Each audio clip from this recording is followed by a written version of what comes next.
Jeremiah 43.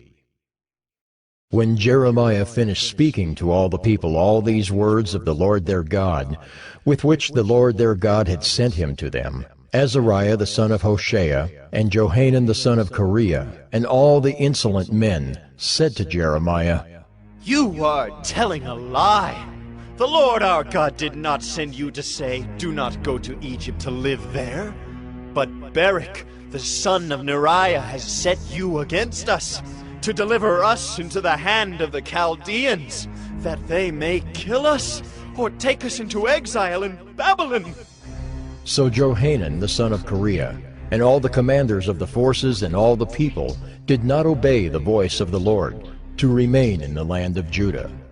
But Johanan the son of Kareah and all the commanders of the forces took all the remnant of Judah who had returned to live in the land of Judah from all the nations to which they had been driven, the men, the women, the children, the princesses, and every person whom Nebuzaradan the captain of the guard had left with Gedaliah the son of Ahikam, son of Shaphan, also Jeremiah the prophet, and Barak the son of Neriah.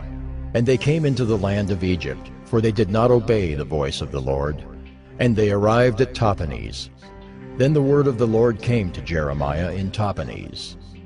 "Take in your hands large stones, and hide them in the mortar in the pavement that is at the entrance to Pharaoh's palace in Tahpanhes, in the sight of the men of Judah, and say to them, 'Thus says the Lord of hosts, the God of Israel, Behold, I will send and take Nebuchadnezzar the king of Babylon, my servant, and I will set his throne above these stones that I have hidden, and he will spread his royal canopy over them. He shall come and strike the land of Egypt, giving over to the pestilence those who are doomed to the pestilence, to captivity those who are doomed to captivity, and to the sword those who are doomed to the sword.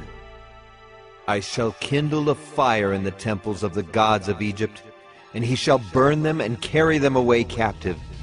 And he shall clean the land of Egypt as a shepherd cleans his cloak of vermin, and he shall go away from there in peace. He shall break the obelisks of Heliopolis, which is in the land of Egypt, and the temples of the gods of Egypt he shall burn with fire." Hebrews 4. Therefore, while the promise of entering his rest still stands, let us fear lest any of you should seem to have failed to reach it. For good news came to us just as to them, but the message they heard did not benefit them, because they were not united by faith with those who listened. For we who have believed enter that rest, as he has said, "As I swore in my wrath, they shall not enter my rest." although his works were finished from the foundation of the world. For he has somewhere spoken of the seventh day in this way, "And God rested on the seventh day from all his works." And again in this passage he said, "They shall not enter my rest." Since therefore it remains for some to enter it, and those who formerly received the good news failed to enter because of disobedience, again he appoints a certain day, today, saying through David so long afterward, in the words already quoted, "Today, if you hear his voice, do not harden your hearts." For if Joshua had given them rest, God would not have spoken of another day later on.